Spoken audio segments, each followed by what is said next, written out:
Dear students, a very warm welcome to all of you in my today's lecture of strategic management.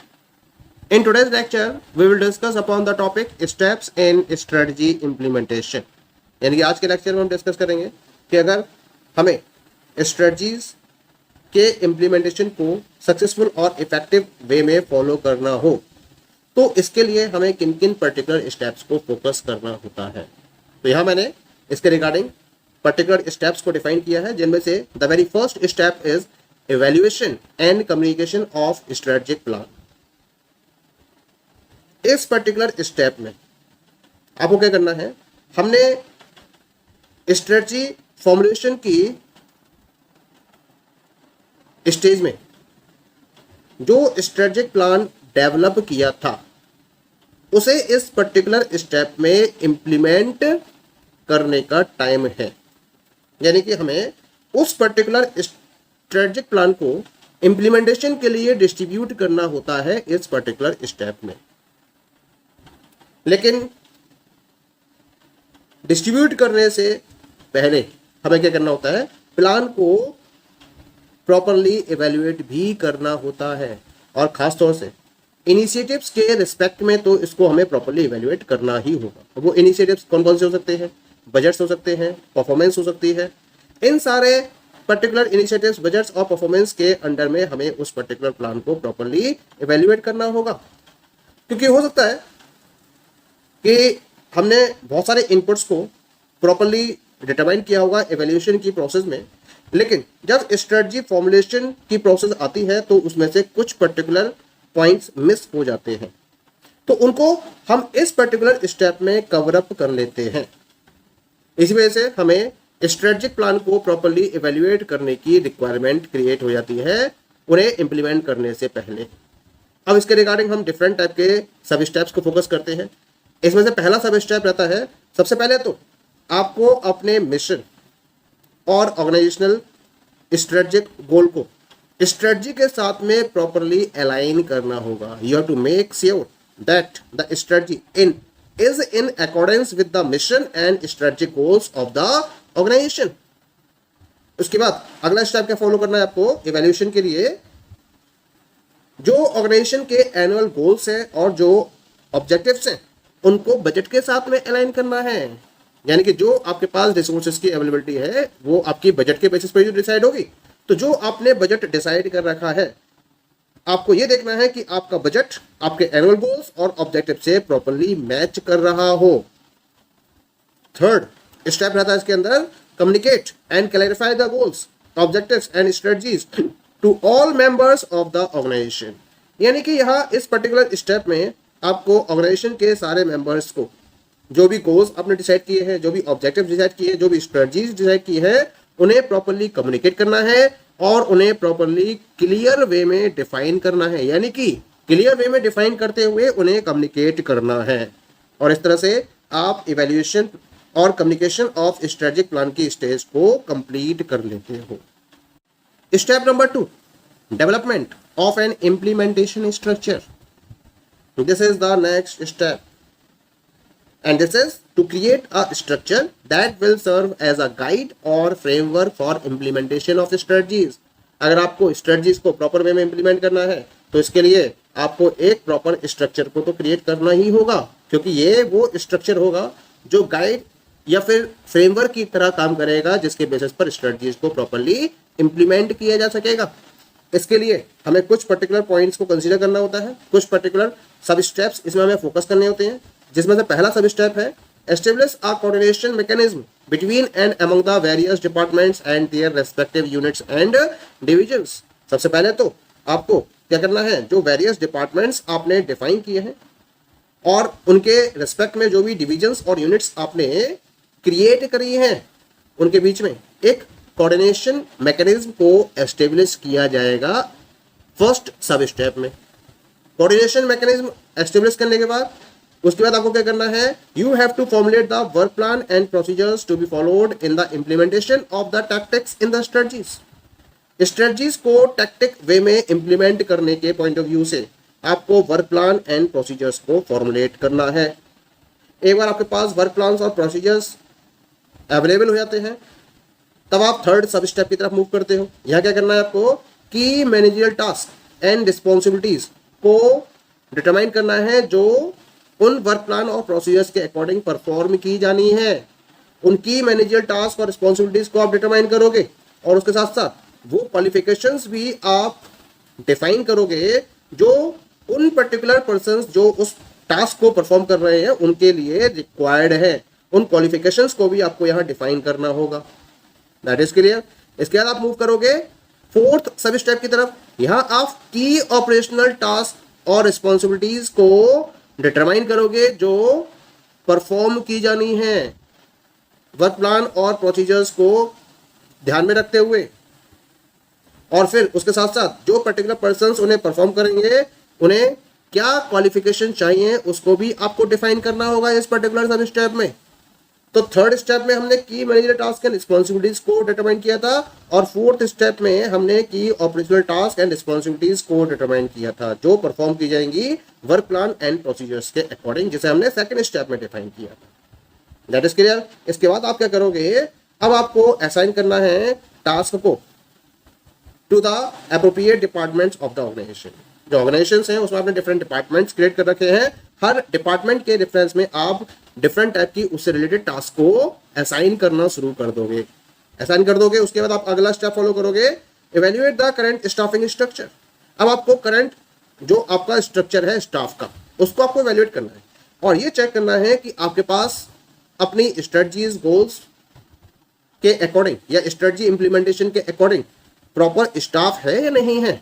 अगर enough staff है then it is okay, तब तो कोई दिक्कत नहीं है। लेकिन अगर एनफ स्टाफ नहीं है तो फिर उसको आपको प्रॉपर्ली अरेंज करना होगा और ये भी देखना होगा आपको कि उनके अंदर प्रॉपर वो कॉम्पिटेंसीज होनी चाहिए जिसके बेसिस पर वो उस टास्क को प्रॉपर्ली कंफर्म कर सके। तो ये भी एंश्योर किया जाता है इस पर्टिकुलर स्टेप के अंदर।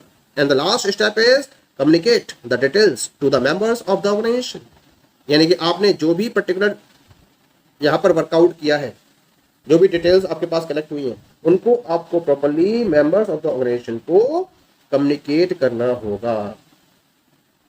कम्युनिकेशन गैप बिल्कुल भी नहीं होना चाहिए क्योंकि जहां कम्युनिकेशन गैप होगा वहां स्ट्रेटजी को इंप्लीमेंट करने में दिक्कत आएगी। तो जितने भी आपने वर्कआउट किए हैं यहाँ पर उनके बारे में ऑर्गेनाइजेशन के मेंबर्स को प्रॉपर इंफॉर्मेशन अवेलेबल की जानी चाहिए।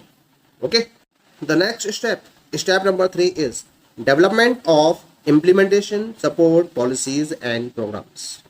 यानी कि इस पर्टिकुलर स्टेप में आपको इम्प्लीमेंटेशन को सपोर्ट करने वाली पॉलिसीज एंड प्रोग्राम्स को प्रॉपर्ली डेवलप करना है क्योंकि आपको स्ट्रेटजी को इम्प्लीमेंट करना है। तो इम्प्लीमेंटेशन के रिगार्डिंग जो भी सपोर्टिंग पॉलिसीज हैं और प्रोग्राम्स हैं उनको डेवलप करने के लिए हम इस स्टेप को फोकस करते हैं। और क्या करते हैं इसके लिए, इसके कुछ पर्टिकुलर सब स्टेप्स हैं, उन्हें हम डिस्कस कर लेते हैं। पहला सब स्टेप है establish a performance tracking and monitoring system for evaluating the progress of the implementation of strategies and monitoring the rate of accomplishment of results। तो अगर आपको implementation को properly डेवलप करना है तो उसके लिए सबसे पहले आपको performance tracking and monitoring system को एस्टेब्लिश करना होगा। और इसका पर्पस क्या होगा, इसके हेल्प से आप स्ट्रेटजी इम्प्लीमेंटेशन की प्रोग्रेस को प्रॉपरली इवैल्यूएट कर सकते हो और उसके साथ साथ कितना रिजल्ट्स अकम्प्लिश किया जा चुका है उसके रेट को भी आप मॉनिटर कर सकते हो। सेकंड इस सब स्टेप का फॉलो करना है आपको, establish a performance management system that is recognition and reward structure. यानी कि performance tracking and monitoring system को डेवलप करने के बाद आपको परफॉर्मेंस मैनेजमेंट सिस्टम को एस्टेब्लिश करना है।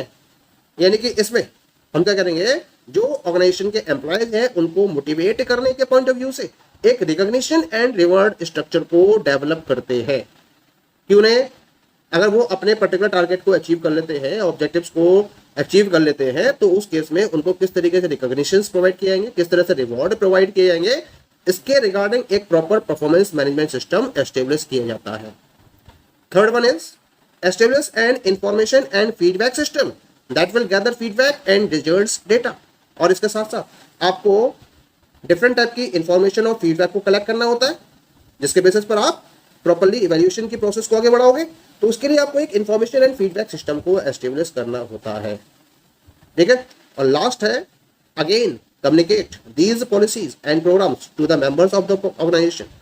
अब आपने जो भी सिस्टम्स डेवलप किए हैं, एस्टेब्लिश किए हैं, उनके बारे में प्रॉपर इंफॉर्मेशन अवेलेबल होनी चाहिए to each and every member of the organisation, और उसको कम्युनिकेट करने की जिम्मेदारी स्ट्रेटेजिक मैनेजर के ऊपर होती है कि उसे प्रॉपर्ली इन पॉलिसीज और प्रोग्राम्स को ऑर्गेनाइजेशन के हर मेंबर्स तक कम्युनिकेट करना होता है।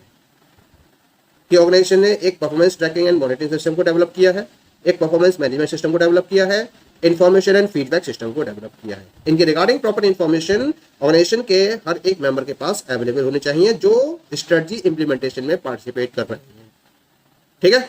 Now come to the next step and this is step number 4, budgeting and allocation of resources.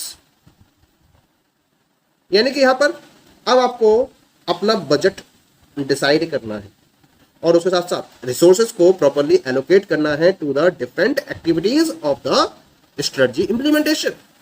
यानी कि स्ट्रेटजी इंप्लीमेंटेशन में आप जो डिफरेंट टाइप की एक्टिविटीज को परफॉर्म करने जा रहे हो, उसमें जो रिसोर्सेज रिक्वायर्ड है उनके द्वारा उनको प्रॉपर्ली एलोकेट करना, वो भी बजट को ध्यान में रखते हुए। तो इसके लिए हमें सबसे पहले क्या करना होता है, allocate the resources to the various departments as to their budgetary requirements. तो बजट में जैसा प्रोविजन किया गया है उसको ध्यान में रखते हुए आप वेरियस डिपार्टमेंट्स को रिसोर्सेज को प्रॉपर्ली एलोकेट करेंगे। Next step is maintain a system of checks and balances to monitor whether the departments are operating with their budgetary limits.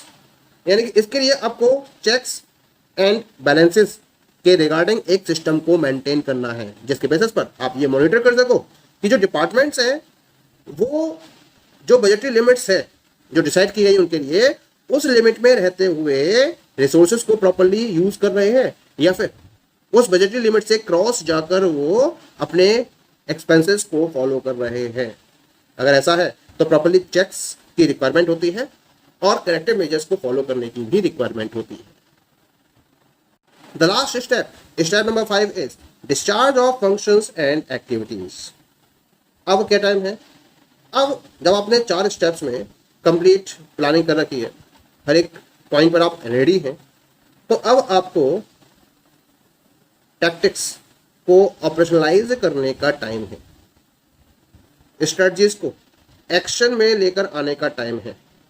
और इसके लिए आप स्ट्रेटजिक लीडरशिप, पार्टिसिपेटरी मैनेजमेंट और लीडरशिप स्टाइल का use करते हो, उसकी हेल्प लेते हो।